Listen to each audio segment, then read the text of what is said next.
Hi guys, welcome back to my channel. इस video में हम लोग इलास्ट्रेशन टू ब्रांच अकाउंटिंग का करेंगे।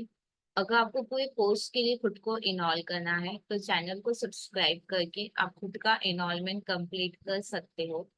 यहाँ पे देखो, अपने को ब्रांच अकाउंट बनाना है। अगर आपको सिर्फ ब्रांच अकाउंट बोला है बनाने, इसका मतलब अपने लोग सिंथेटिक मेथड फॉलो कर रहे हैं, हाँ या ना। आपको याद है मैंने बोला था कि सिंथेटिक मेथड में क्या होगा। सिंथेटिक मेथड में क्या होगा कि यहाँ पे ब्रांच की जितने भी ओपनिंग एसेट है वो यहाँ पे आएंगे। ओपनिंग लाइबिलिटी इधर आएगा, फिर ओपनिंग एसेट इधर है तो क्लोजिंग एसेट इधर आएगा। ओपनिंग लाइबिलिटी इधर है तो क्लोजिंग लाइबिलिटी इधर आएगा। डूइंग द ईयर जो भी ट्रांजेक्शन हम लोग का ब्रांच के साथ होगा वो हम लोग रिकॉर्ड करेंगे। और टैली करके अपने को क्या मिलेगा, पीएल मिलेगा।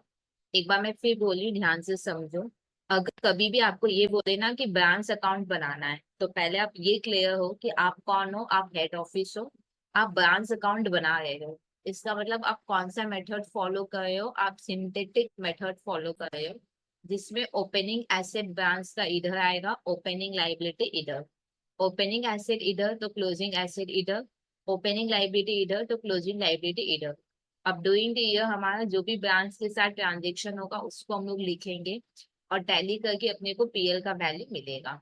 और एक चीज मैंने आपको लास्ट लास्ट सेशन में भी बोला था, याद रखना है, वो क्या है कि ब्रांच को जो भी पैसा मिलेगा वो इमीडिएटली ब्रांच अपने को दे देगा। अब क्या है कि अगर ब्रांच कोई खर्चा करेगा, क्योंकि वो अपने को इमीडिएटली दे रहा है तो उसके पास तो कोई पैसा रहेगा नहीं। तो अब ब्रांच जो खर्चा करेगा वो अपने लोग उसको इमीडिएटली क्या करेंगे, ये इन्वेस्ट करेंगे। ठीक है, तो चलो स्टार्ट करते हैं। यहाँ पे देखो, हमने ब्रांच को सामान दिया है प्रॉफिट में, हाँ या ना। प्रॉफिट हमने रखा है 20% इनवॉइस प्राइस पे। देखो, अगर हम अपने ही आदमी को लोडिंग में सामान देते हैं, जैसे हमने ब्रांच को सामान दिया है प्रॉफिट में, हाँ या ना। अगर आप अपने ही आदमी को प्रॉफिट में सामान दोगे तो वो एक्चुअल में प्रॉफिट नहीं हुआ, तो उसको हम लोग क्या कहते हैं, लोडिंग कहते हैं। तो लोडिंग कितना है, 20% इनवॉइस प्राइस। इसको हम लोग लिख कर समझते हैं। देखो यहाँ पे लोडिंग बोला है, लोडिंग 20% इनवॉइस प्राइस पे, ठीक है या नहीं। अब एक चीज आप ध्यान रखो, सम हम लोग करेंगे तो हम लोग लोडिंग में ज्यादा मेहनत नहीं करेंगे, ठीक है। तो एक स्ट्रक्चर में बनवा देती हूँ, उसी स्ट्रक्चर के बेसिस पे हम लोग फटाफट लोडिंग निकाल लेंगे। क्या स्ट्रक्चर है, देखो इनटू के बाद जो होता है ना वो 100 होता है, हाँ या ना। इनटू के बाद जो होगा वो ऑलवेज 100। तो यहाँ पे इनवॉइस प्राइस कितना हुआ, इनवॉइस प्राइस हो गया 100, ठीक है यानी। अब 100 का 20%, 20 क्या हुआ, लोडिंग। तो लोडिंग हो गया 20। अच्छा, इनवॉइस प्राइस मतलब हमने जिस प्राइस पे दिया ब्रांच को, हमने ब्रांच को 100 रुपया में सामान दिया है जिसमें 20 रुपीज का मैंने प्रॉफिट रखा था। तो मेरे लिए कॉस्ट प्राइस कितना हुआ होगा, कॉस्ट प्राइस हमारे लिए होगा 80, ठीक है यानी। अब क्या होता है ना कि जैसे लोडिंग है, जैसे हम लोग लोडिंग निकालेंगे तो दिमाग में कंफ्यूजन होता है कि 20/100, 20/120 या 20/80 क्या करना है, हाँ या ना। तो हम लोग क्या करेंगे, एक स्ट्रक्चर बना लेंगे और उसके बेसिस पे अपने लोग फटाफट क्या करेंगे, लोडिंग निकाल। एक तो देखो हम लोग लिखेंगे लोडिंग ऑन कॉस्ट प्राइस, ठीक है। और एक होगा loading on invoice price. Loading on cost price कैसे निकालेंगे, ध्यान से समझना। सबसे पहले क्या है, लोडिंग, तो हम अपने लोग लिखेंगे लोडिंग डिवाइडेड बाई क्या होगा, कॉस्ट प्राइस। ठीक है, क्या ये समझ में आया, पहले लोडिंग है तो लोडिंग हो गया, फिर कॉस्ट प्राइस। इधर क्या होगा, पहले लोडिंग आएगा, लोडिंग, फिर नीचे क्या है, इनवॉइस प्राइस, ठीक है या नहीं। ओके, अब लोडिंग कितना है, लोडिंग है 20, 20 बाई, और कॉस्ट प्राइस हमने कितना माना था, 80, तो 20/80। इधर लोडिंग है 20 और इनवॉइस प्राइस कितना है, 100, तो 100। ये मैंने क्या किया, ध्यान से समझो। सपोज कॉस्ट प्राइस है और लोडिंग निकालना है तो 20/80 कर लेना। अगर इनवॉइस प्राइस है और लोडिंग निकालना है तो 20/100 कर लेना। क्या ये बात क्लियर, ओके। अब देखो यहाँ पे क्या लिखा हुआ है, ब्रांच ना पार्टली कैश में सेल करता है, पार्टली क्रेडिट में करता है, ओके। अपने को सिर्फ ब्रांच अकाउंट यहाँ पे बनाना है। यहाँ पे देखो ब्रांच का ओपनिंग स्टॉक गिवन है, ठीक है या नहीं। तो ब्रांच का ओपनिंग स्टॉक लिख लेते हैं। ओपनिंग स्टॉक एसेट होता है तो डेबिट में लिखेंगे टू बैलेंस पीडी और डैश दे के लिखेंगे स्टॉक।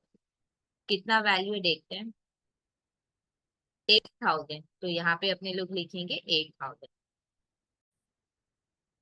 फिर देखो ब्रांच का ना क्लोजिंग वैल्यू भी गिवन है, क्लोजिंग स्टॉक। तो क्लोजिंग स्टॉक भी अपने लोग लिख लेते हैं। यहाँ पे लिखेंगे बाई बैलेंस सीडी डैश दे के स्टॉक 8,500। अब यहाँ पे देखो डेटर भी गिवन है तो एक हम लोग वर्किंग में डेटर अकाउंट बनाएंगे, ठीक है या नहीं। यहाँ पे देखो डेटर का भी ओपनिंग और क्लोजिंग वैल्यू गिवन है। ओपनिंग बैलेंस कितना है डेटर का, 1 लाख। तो यहाँ पे हम लोग डेटर लिख लेते हैं 1 लाख। और क्लोजिंग वैल्यू डेटर का कितना था, डेटर का क्लोजिंग है 92। डेटर का यहाँ पे अपने लोग लिख लेंगे 92, ठीक है। अब एक से ध्यान रखना, डेटर अकाउंट एक अपने को बनाना होगा, वहां से अपने को कुछ इंफॉर्मेशन मिलेंगे, ठीक है। अब आपके दिमाग में शायद एक ये डाउट हो सकता है कि ये स्टॉक और डेटर ये है किसका। ये स्टॉक डेटर ब्रांच का है, ठीक है या नहीं। और ये ब्रांच की बुक में शो कर रहा होगा, ठीक है। अब आप बोलोगे कि ब्रांच का चीज हम लोग अपने बुक में कैसे बना सकते हैं। हम लोग अंडर वर्किंग बनाएंगे, ठीक है या नहीं। एक्चुअल में हम अपनी बुक में नहीं बनाए, हम सिर्फ अंडर वर्किंग इसको बना रहे हैं।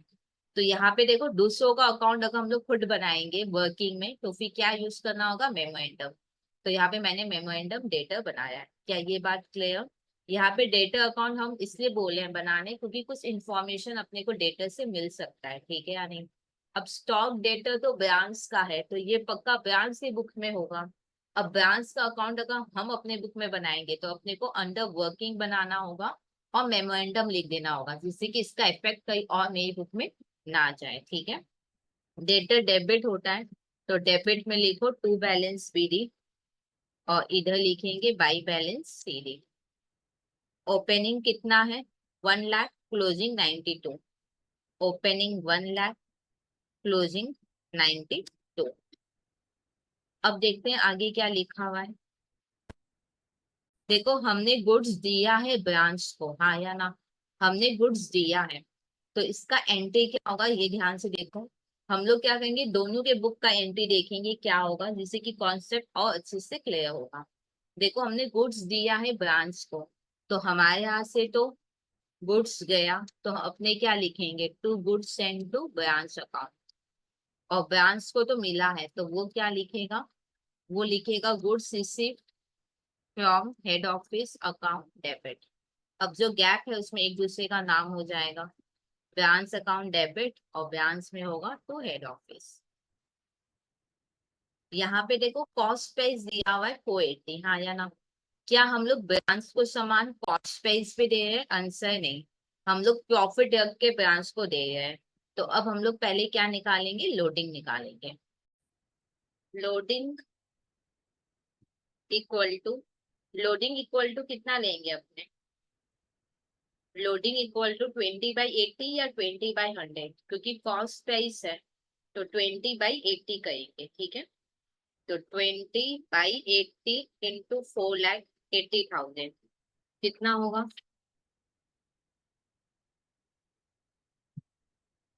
1,20,000।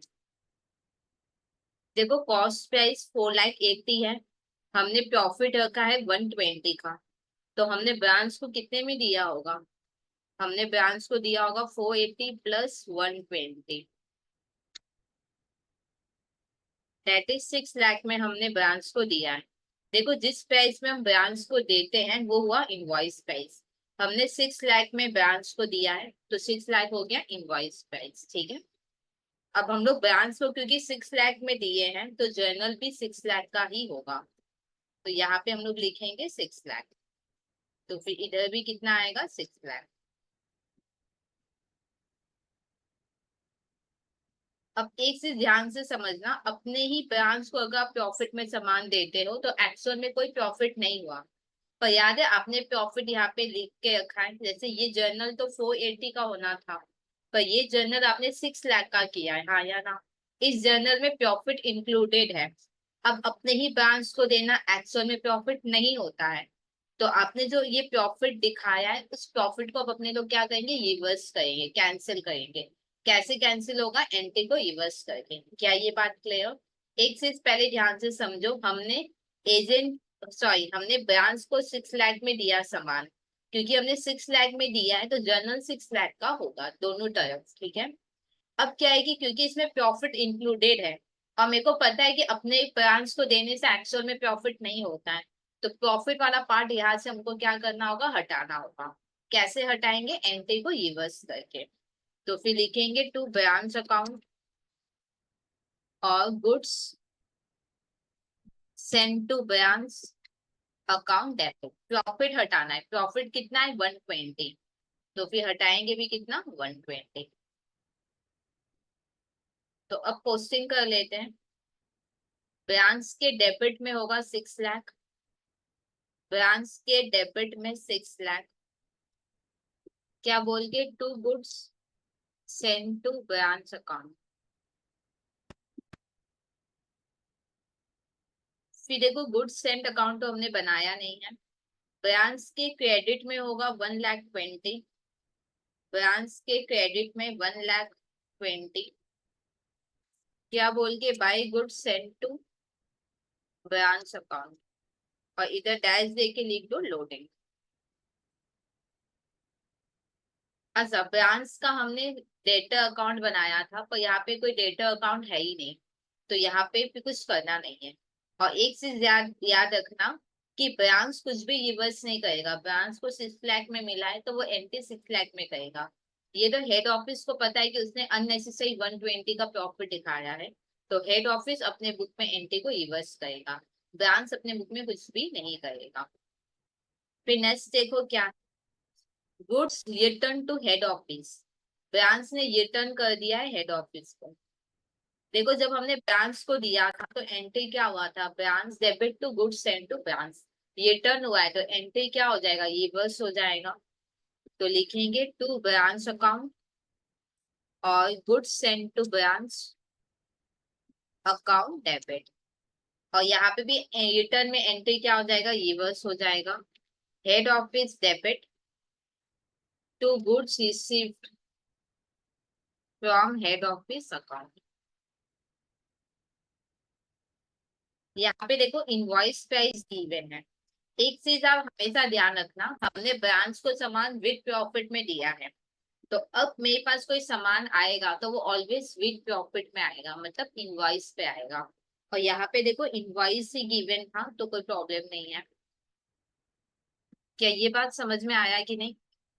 हमने ब्रांच को सामान विद प्रॉफिट में दिया है, तो अब जब भी रिटर्न मेरे पास आएगा तो वो ऑलवेज विद प्रॉफिट में ही आएगा। तो क्योंकि आपने देते समय इनवॉइस पे रिकॉर्ड किया, तो रिटर्न वगैरह सब इनवॉइस प्राइस पे ही होगा। और अपने को यहाँ पे इनवॉइस प्राइस ही गिवन था। अब यहाँ पे देखो, ब्रांच से मेरे को सामान मिला है, इसमें प्रॉफिट इंक्लूडेड होगा पक्का, क्योंकि मैंने ब्रांच को विद प्रॉफिट में दिया है, तो मेरे पास कोई सामान आएगा तो विद प्रॉफिट में ही आएगा। अब क्योंकि इसमें लोडिंग इंक्लूडेड है तो लोडिंग को हटाएंगे। कैसे हटाएंगे, एंटी को रिवर्स कर देंगे। तो हो जाएगा to goods send to branch account और ब्रांच अकाउंट डेबिट। ब्रांच कोई लोडिंग वोडिंग कैंसिल नहीं करेगा, क्योंकि ब्रांच ने तो कोई प्रॉफिट रखा नहीं था। अब 40,000 इनवॉइस प्राइस है, तो लोडिंग के लिए क्या लोगे, इनवॉइस प्राइस है तो लोडिंग के लिए क्या लेंगे, 20/100। तो 20/100 इंटू 40,000, 8,000। अब पोस्टिंग करते हैं। गुड्स सेंड तो मैंने बनाया नहीं, मैं हमने ब्रांच बनाया है। ब्रांच के क्रेडिट में 40,000। क्या बोल के, by goods send to branch, क्या बोल के, रिटर्न। फिर देखो, ब्रांच डेबिट हुआ है तो ब्रांच के डेबिट में लिखो to goods send to branch 8,000। और ये लोडिंग था तो लिखेंगे लोडिंग ऑन गुड्स रिटर्न। जो गुड्स रिटर्न हुआ है उस पे लोडिंग दिखाया। अच्छा, ब्रांच का तो हम डेटर अकाउंट बनाए हैं और डेटर तो यहाँ पे है नहीं, तो ब्रांच वाले में कुछ नहीं करना है।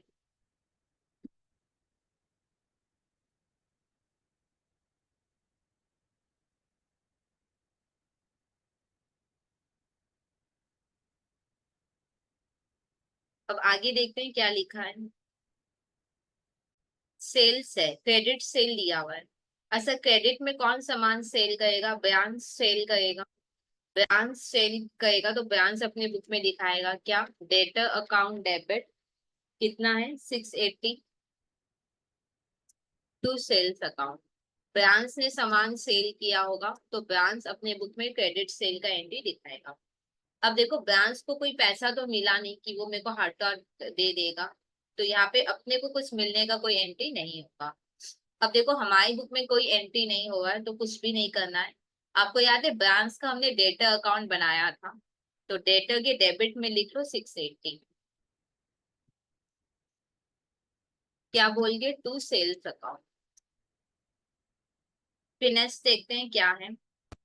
कैश सेल हुआ है, किसने कैश सेल किया होगा? ब्रांच ने किया होगा। ब्रांच ने कैश सेल किया होगा तो ब्रांच क्या लिखेगा? Bank account debit 1,10,000 to sales account 1,10,000। अब मैंने आपको बोला था ना कि सिंथेटिक मेथड में क्या होगा कि ब्रांच को जो भी पैसा मिलेगा वो ब्रांच हार्ट और हेड ऑफिस को दे देगा। तो ब्रांच को 1,10,000 मिला है, वो हार्ट और हेड ऑफिस को दे देगा।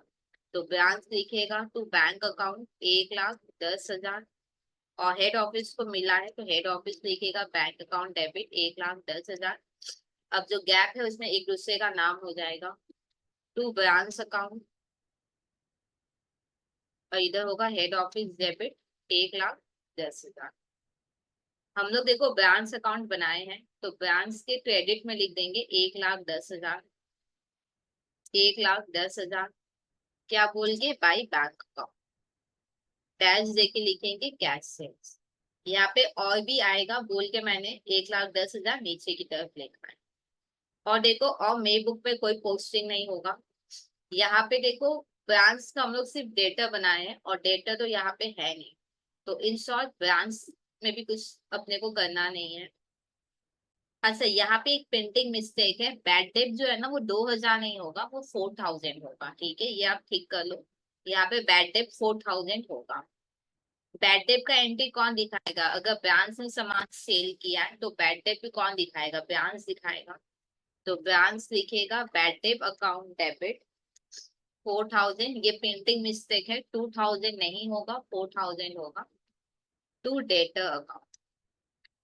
अब देखो, ब्रांच को तो कुछ मिला नहीं कि वो मेरे को वापस हाथ और दे दे, ऐसा तो कुछ है नहीं। तो अपने को क्योंकि कुछ नहीं मिला है तो अपने लोग कुछ भी नहीं करेंगे। अब यहाँ पे देखो, ब्रांच का मैंने डेटर अकाउंट बनाया था, तो डेटर के क्रेडिट में लिखो 4,000। क्या बोल के? By bad debt account. फिर देखो, रिटर्न फ्रॉम कस्टमर, कस्टमर से गुड्स मिल गया, that is sales return. Sales return कौन दिखाएगा? ब्रांच ने सेल किया है तो सेल्स रिटर्न भी कौन दिखाएगा? ब्रांच दिखाएगा। तो ब्रांच लिखेगा sales return debit 14,000 to debtor account 14,000। अब अपने बुक में कुछ नहीं आएगा क्योंकि ब्रांच को कैश मिलता तो वो अपने को हटवा दे देता। या कैश तो कुछ मिला नहीं है तो अपने बुक में कोई एंट्री नहीं होगा। अब देखो, हमने ब्रांच का डेटर अकाउंट बनाया है, तो डेटर के क्रेडिट में लिख लो 14,000।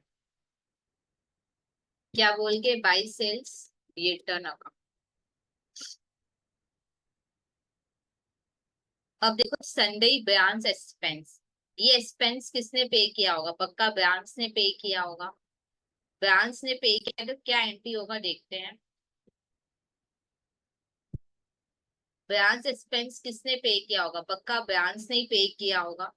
तो ब्रांच क्या लिखेगा? टू बैंक अकाउंट 150, और branch expense Sunday, Sunday branch expense account debit 150। अब एक चीज आप ध्यान रखना, ब्रांच ने पे किया है, हाँ या ना? ब्रांच के पास जो भी पैसा होता है वो इमीडिएटली अपने को दे देता है, हाँ या ना। तो ब्रांच से खर्चा करेगा कैसे? ब्रांच को हम पैसा देंगे तभी तो वो खर्चा करेगा ना। तो हम लोग हाथों हाथ ब्रांच को पैसा देंगे, ठीक है या नहीं? तो अपने यहाँ से पैसा जाएगा टू बैंक अकाउंट, और यहाँ पे ब्रांच को मिलेगा बैंक अकाउंट डेबिट। देखो पहले पैसा मिलेगा तभी वो खर्चा करेगा, ठीक है या नहीं? ये एंट्री होगा बाद में, ये एंट्री यहाँ पे होगा।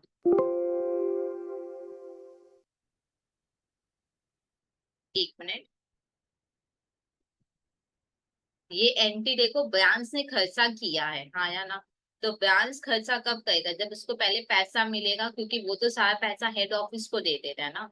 तो उसने खर्चा किया है तो पक्का पहले हेड ऑफिस उसको पैसा देगा तब वो खर्चा करेगा, हाँ या ना। तो अपने पैसा देंगे टू बैंक, और इसको पैसा मिला होगा। अब जो गैप होगा उसमें ब्रांच अकाउंट डेबिट, और इधर हो जाएगा टू हेड ऑफिस अकाउंट। क्या ये बात क्लियर है कि नहीं? देखो मैं क्या बोल रही हूँ कि ब्रांच ने खर्चा किया है, पर ब्रांच के पास तो पैसा रहता ही नहीं है ना, ब्रांच तो सारा पैसा हेड ऑफिस को दे देता है। तो ब्रांच खर्चा किया है, इसका मतलब क्या, पक्का उसको पहले मिला होगा हेड ऑफिस से पैसा। तो हेड ऑफिस के यहाँ से पैसा गया टू बैंक, इसको मिला तो बैंक डेबिट, और जो गैप होगा एक दूसरे का नाम। अब हम लोग ब्रांच अकाउंट तो बनाए हैं, ब्रांच के डेबिट में लिखो 150, क्या बोल के, टू बैंक अकाउंट डैश देके संडे ब्रांच एक्सपेंस। और तो देखो हमने कोई अकाउंट नहीं बनाया, ब्रांच का मैंने डेटर अकाउंट बनाया है, पर यहाँ पे डेटर तो अफेक्टेड नहीं है तो कुछ नहीं करना। अब आगे देखते हैं क्या लिखा है।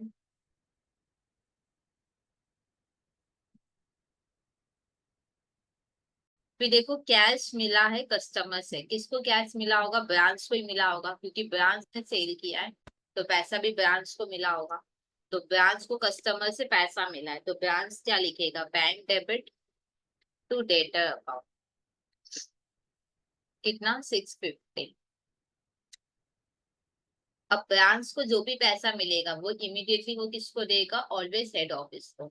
मतलब जो ही नहीं कि हर बार क्वेश्चन में बोले, ये आपको दिमाग में रखना है कि अगर आप सिंथेटिक मेथड कर रहे हो तो ब्रांच को जो भी पैसा मिलेगा वो इमीडिएटली हेड ऑफिस को दे देगा। तो ब्रांच के यहाँ से पैसा गया to bank account, head office को मिला तो ये लिखेगा बैंक अकाउंट डेबिट। अब जो गैप है उसमें एक दूसरे का नाम लिख देंगे, टू ब्रांच अकाउंट, और इधर लिखेंगे हेड ऑफिस अकाउंट डेबिट। हम लोग बैंक तो नहीं बनाए हैं, ब्रांच बनाए हैं। ब्रांच के क्रेडिट में 650 होगा, ब्रांच के क्रेडिट में 650, बाई बैंक ऑलरेडी लिखा हुआ है, डैश दे के लिख देंगे कलेक्शन फ्रॉम डेटर्स। अब यहाँ पे देखो ब्रांच का हम सिर्फ डेटर अकाउंट बना रहे हैं, तो यहाँ पे डेटर के क्रेडिट में लिखो 650, डेटर के क्रेडिट में 650, क्या बोल के, बाई बैंक अकाउंट। अब देखो आगे क्या लिखा है, डिस्काउंट अलाउड टू कस्टमर। मतलब डिस्काउंट हम लोग दे रहे हैं कस्टमर को। कौन डिस्काउंट दे रहा होगा? क्योंकि ब्रांच ने सेल किया है तो ब्रांच डिस्काउंट दे रहा होगा। तो ब्रांच अपने बुक में डिस्काउंट का एंट्री करेगा, क्योंकि ब्रांच से सामान सेल किया है तो ब्रांच ही डिस्काउंट देगा कस्टमर को। तो ब्रांच लिखेगा डिस्काउंट अलाउड डेबिट, कितना? 20,000, टू डेटर अकाउंट 20,000। अब देखो डिस्काउंट दिया है, इसको अगर कुछ पैसा मिलता ब्रांच को तो वो इमीडिएटली अपने को देता, पर यहाँ उसको कोई पैसा नहीं मिला है तो अपने को कुछ नहीं मिला है, तो हमारी बुक में कोई एंट्री नहीं होगा। पर हाँ हम ब्रांच का डेटर बना रहे हैं, तो डेटर के क्रेडिट में लिखो 20,000, डेटर के क्रेडिट में 20,000, क्या बोल के, बाई डिस्काउंट अलाउड अकाउंट। अब आगे देखो क्या है, क्लोजिंग बैलेंस डेटर और ओपनिंग बैलेंस डेटर, ये हम लोग का हो गया था लिखना, हमने पहले यही तो लिखा था, हाँ या ना। तो ये तो हो गया लिखना। और देखो सब में कुछ भी नहीं है, तो पहले ये जो वर्किंग में हमने लेजर बनाया उनको कंप्लीट करेंगे। तो इधर आएगा 780, एक बार चेक करो इधर कितना आ रहा है।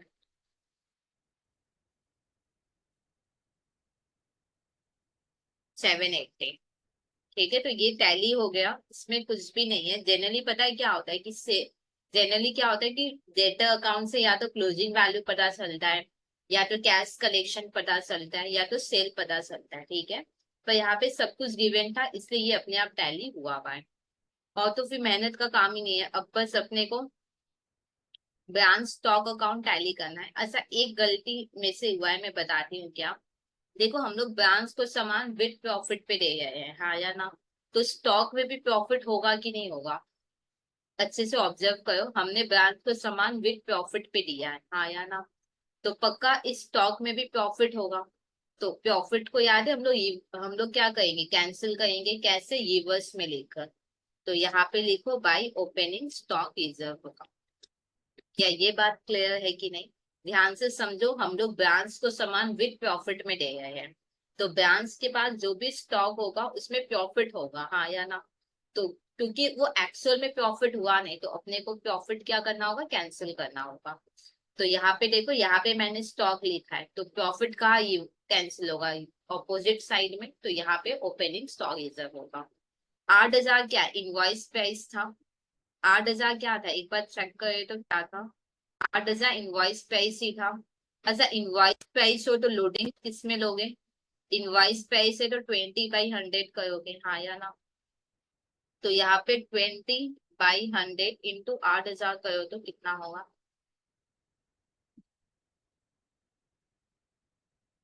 1,600 होगा। और यहाँ पे अपने को देखो क्लोजिंग स्टॉक रिजर्व भी लिखना होगा, जो कि ऑपोजिट में आएगा। तो यहाँ पे लिखेंगे to closing stock reserve account. 8,500 ये भी इनवॉइस प्राइस ही था, तो 20/100 हो जाएगा। एक बार चेक कराती हूँ, इनवॉइस ही होगा बोल के मैंने लिखा। अगर कॉस्ट प्राइस होता ना, तो हम लोग डेफिनेटली इसको इनवॉइस में कन्वर्ट करके लिखते हैं। सपोज ये कॉस्ट प्राइस होता तो हम लोग इसको इनवॉइस में कन्वर्ट करके लिखते हैं, क्योंकि हम लोग ब्रांच को विद प्रॉफिट में दे रहे हैं सामान, तो मेरे बुक में रिकॉर्डिंग सारा विद प्रॉफिट पे ही होगा। अगर कोई कारण से आपको इसका सपोज कॉस्ट प्राइस गिवन हो, तो लोडिंग निकाल के इनवॉइस प्राइस निकालोगे और वही वैल्यू इधर आएगा। ठीक है, ध्यान रखना। इसका देखते हैं कितना आएगा क्लोजिंग स्टॉक रिजर्व। 1,700। अब हम लोग टैली कर सकते हैं। देखो, जब भी हम लोग ब्रांच को विद प्रॉफिट में सामान देंगे, तो एंटी तो विद प्रॉफिट का होगा, तो heart to heart with profit हम लोग कैंसिल करेंगे। और स्टॉक का भी याद रखना, जैसे स्टॉक हम भूल गए थे, अभी देख के मेरे को याद आया कि स्टॉक भी तो विद प्रॉफिट में ही पड़ा हुआ होगा, तो अपने को स्टॉक भी कैंसिल करना होगा। कैसे? ऑपोजिट साइड में लिखोगे तो कैंसिल हो जाएगा। तो बाय ओपनिंग स्टॉक रिजर्व, यहाँ पे क्लोजिंग स्टॉक है तो फिर इधर हो जाएगा टू क्लोजिंग स्टॉक रिजर्व। अब हम लोग फाइनली टैली कर सकते हैं इसको।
ये जो आएगा वो पीएल में जाएगा, लिखेंगे टू जनरल पीएल अकाउंट। तो इस तरीके से ये सम कंप्लीट हुआ। कोई डाउट रह जाए तो आप कमेंट सेक्शन में आराम से लिख सकते हो, मैं डेफिनेटली आपके डाउट्स क्लियर करूंगी। और अगर अभी तक आपने खुद को इनरोल नहीं किया, तो प्लीज चैनल को सब्सक्राइब करके आप खुद का इनरोलमेंट कंप्लीट कर सकते हो।